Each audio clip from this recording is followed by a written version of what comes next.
What's going on, everybody? Welcome back to This Week in Esports and Gaming, the show where we talk about the latest and greatest in business happenings for gaming, esports, and career news. I'm your host, Mark Kai. We're here for the second week of April 2024. Let's dive right into it.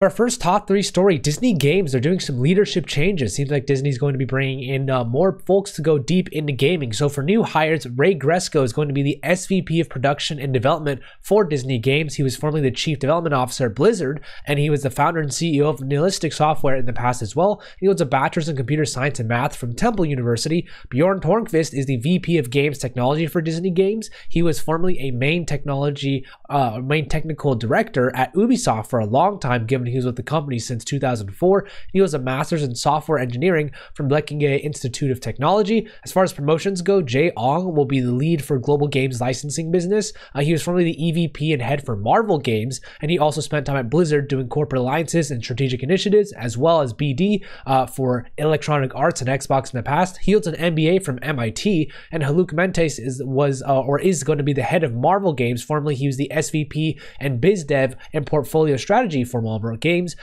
Before Disney, Haluk spent time at TonyCo as a product manager and spent time with Deloitte as well as a consultant. He holds an MBA from the University of Chicago. And Sean Shoptaw is the EVP of Disney Games, formerly the SVP of Global Games and Interactive Experiences for Disney.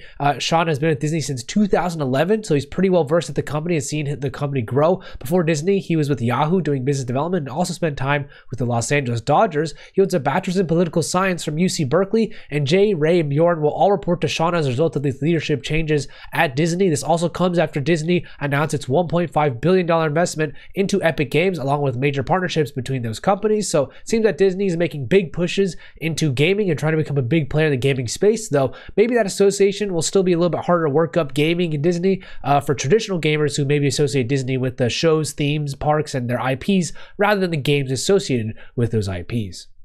Let's talk about the Fallout TV series as well as the Monopoly movie. The Fallout TV series has received solid reception thus far with an 8.7 out of 10 rating on IMDb and 94% on Rotten Tomatoes at the time of this recording. At the same time, diehard Fallout fans are saying that the show contradicts the game series slightly in established lore, but many fans are still pretty happy with the series thus far. And additionally, Fallout saw its debut shining on Twitch with streamers like Shroud, Brook, AB, and Co Carnage taking part in that promotion. Shroud's stream peaked at 30,000 viewers and averaged 14,500 viewers during that watch party. And for that Monopoly movie, this is in the works with Margot Robbie's company Lucky Chap Entertainment. The Monopoly movie will be a live action feature film based on the board game, with Hasbro Entertainment producing the film alongside Lucky Chap, which consists of Margot Robbie, Tom Ackerley, and Josie McNamara. For reference, Lionsgate extended its development rights to Monopoly with its purchase of E1 in 2023. And according to Lionsgate, Monopoly is the world's most popular board game brand with 99% global awareness and availability in 100 plus countries and selling 500 million copies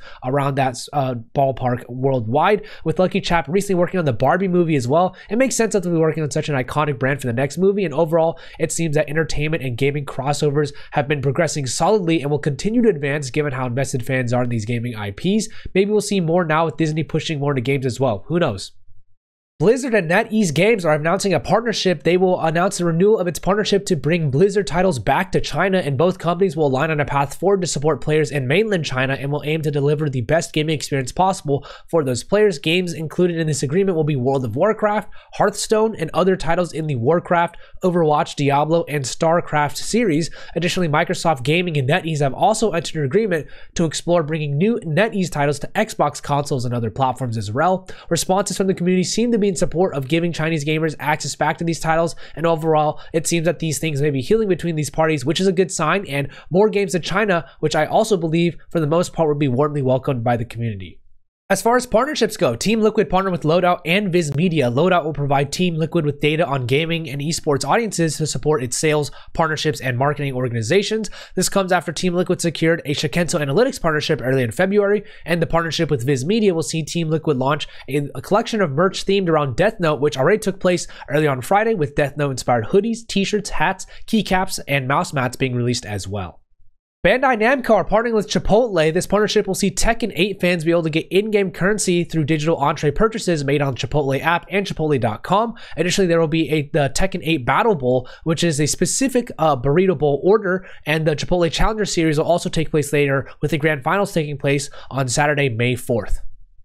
ESL Facebook Group, they partnered with Kidia City. This was a 5-year partnership that will see EFG lever its network of 225 million gamers and extensive experience to help design the 500,000 square meter city project in Saudi Arabia. There will be exclusive access to new developments in the district during DreamHack festivals, ESL and IEM competitions, and on Faceit as well. Guild Esports partnered with Sky to work on a series of tournaments aimed at empowering women in esports, with their announcement page citing a stat that 47% of gamers are women, but only 5% make it as esports pros. 2 tournaments have been announced, with Sky Broadband Racers E-Series kicking off on April 26th, alongside that with Sky Broadband Soccer E-Series taking place later in the future as well. Heroic partnered with the Spanish sportswear brand 𝗠𝗿𝗶. 𝗠𝗿𝗶 will create Heroic's new Pro Kit line and the org's 2024 esports jersey, which is a nice plus for 𝗠𝗿𝗶. Creators Martillo and Hendrik Jordahl teased this announcement earlier, and overall the apparel will cover the stage wear, travel kits, and workout apparel as well. The Indian esports org entity partnered with Esports Charts. Esports Charts will provide entity with access to a customized dashboard that will feature data metrics about the team's audience. This will focus on entities' Dota 2 and BGMI rosters specifically. Tencent partnered with Pandora. This new partnership will focus on Honor of Kings, with Pandora providing select jewelry products inspired by Honor of Kings, such as pendants and bracelets, which are already available for purchase in Pandora's Chinese e-commerce store. And Pandora also signed KPL player Wu Wei as a friend of the brand and featured him in the official commercial and poster. As far as finance and M&A goes, Miniclip have acquired FutureLab. FutureLab is the creator of Power Wash Simulator for reference, and while the sum was not disclosed, this seems like a fun game to be adding to Miniclip's portfolio. The studio will still operate autonomously and develop games as it did before. As far as workforce changes go, Abby Sherlock has been promoted to game producer at Riot Games. Abby's been with Riot for about 2 years now, moving her way up from associate game producer most recently. She also did digital marketing for Wizards of the Coast in the past and spent time at NZXT, TESPA, Horseless Cowboy, and Ult in the past as well. She holds a master's in interactive media game design from USC. Matt Roche has been promoted to Senior Manager for Strategic Accounts of Global Gaming at Blackhawk Network. Matt has been with Blackhawk Network for about 1.5 years now, doing business development for gaming. And before Blackhawk Network, he was with Knights for about 4.5 years, doing business development and partnerships. And he holds a bachelor's in MIS from Indiana University of Pennsylvania.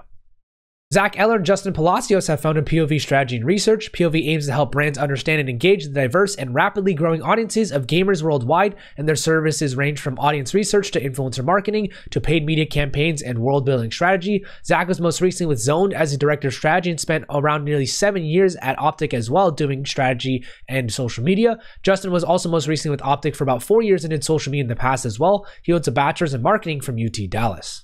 Matthew Kimball joins Wasserman as an associate manager for projects. Matthew was doing strategy and consulting for CSM Sport Entertainment for the past 2 years, and outside of work, he also creates Esports Weekly Digest, so go show him some support and love there as well. He holds a bachelor's in sport management from UMass Amherst and graduated the same year as me. Jake Nordland is going to transition to media manager at Esports Insider. Jake has been with Esports Insider for about 3 years now and was the trending news editor for around 2 years. He is still working on the Esports Journal, and he'll be focused on both product and commercial growth of ESI's media arm. He's also done journalist work for Esports News UK in the past, and holds a master's in international journalism from the University of Sussex. Matthew Lopilato has been appointed the CEO of Tripwire Interactive. Matthew's been with Tripwire for around 8 years now, and before he was the CFO for 6 years, and he was also a financial controller as well. He was an accountant for other companies prior to Tripwire as well, and he holds a bachelor's of science and finance from Clemson University. Rodrigo Santoro joins IO Interactive as emissions director. Rodrigo is a seasoned veteran in gaming, as he was most recently with Massive Entertainment for around 9.5 years, most recently as a world director, working his way up from senior level designer. He was also spent time at Crytek doing level design for about 6 years, and he holds a master's in video game creation from Pompeo Fabra University. Gio Corsi joins Nintendo doing third-party AAA portfolio management. Gio has lots of experience in gaming, as he was previously with PlayStation for around 6.5 years, overseeing DevRel and third-party production and second-party games. He also spent time at Iron Galaxy Studios, most recently as a head of commercial, and also at Ilphonic in the past as well. Congrats, Gio, for becoming the Nintendo guy. Amy Wolkin joins Dinosaur Polo Club as the CEO. Amy's a veteran in the gaming space, as she was with Weta Workshop for the past 4 years as a studio director, moving her way up from senior game programmer. Before that, she was with Magic Leap doing software engineering and did work with Geo AR Games and Staples VR in the past as well. She holds a bachelor's in computer science from the University of Auckland. Julian Pro has been appointed the Chief Content Officer at Room 8 Group. Julian was most recently the EVP with Room 8 Group, overseeing a good chunk of the company. And before Room 8 Group, he spent time as the founding partner with NeoBards Entertainment for 5 years. He also worked with Big Point and Activision in the past, and he holds a Master's in Digital Art, CG Art, and Filmmaking from School Emily Cole. Renee Otto has founded Deviant Legal. Renee's law firm will focus on supporting the gaming, esports, and content creation industries, and the firm will prioritize being remote, their accessibility and inclusion, as well as modernizing working with legal. His previous legal experience comes as he was a partner with Van Lerschel Luchtman Advocaten in the Netherlands, and he was also part of many esports and gaming organizations such as Women in Games, Red Game City, and others. He holds a Master's of Law in Corporate Law from Tilburg University. As far as new stuff goes, Royal Match are going to hit $3 billion in earnings faster than any other game, according to Data.ai. Dream Game's popular title will be reaching $3 billion in revenue just 5 months after hitting $2 billion, which is pretty incredible. This is the fastest of any game ahead of Roblox, Clash of Clans, Genshin Impact, Honor of Kings, PUBG Mobile, and many other notable titles. That's it for this week in esports and gaming. Thank you so much for tuning in. Credit to the authors and brands themselves for the images and information provided. If you want to show some support to the Esports Advocate, click their link in the comments. And if you want to show some support to me, tag someone who might be interested in the comments or share this with your audience. And as always, everybody, have a great day.